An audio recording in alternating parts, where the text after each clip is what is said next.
Il se fait que la plupart des infections qui accablent le continent africain sont paradoxalement peu connues sur le plan scientifique et qu'actuellement, une façon de les connaître sur le plan scientifique, c'est de les étudier chez des animaux qui sont un peu semblables à l'homme, notamment les mammifères, et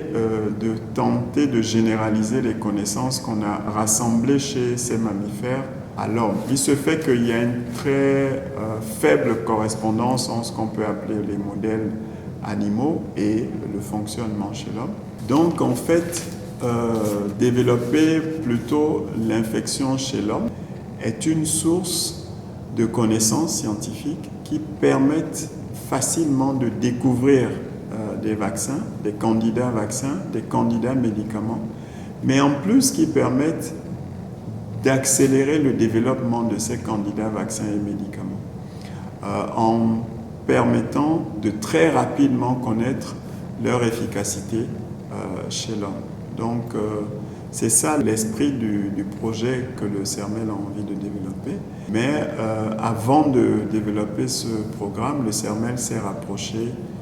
des autorités nationales de régulation. Et donc nous avons reçu une attention très favorable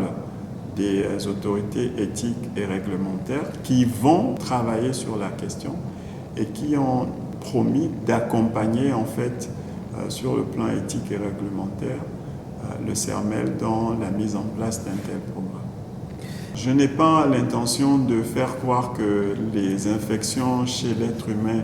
sont de façon isolée une solution miracle, mais je pense que d'être capable de mieux connaître déjà les pathologies qui nous affligent et d'orienter la recherche vers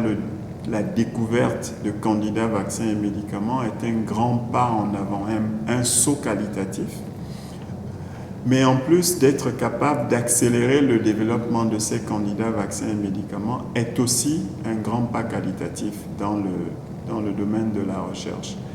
Sauf qu'il est important de préciser que ça se fait en parallèle de ce que le CERMEL fait déjà.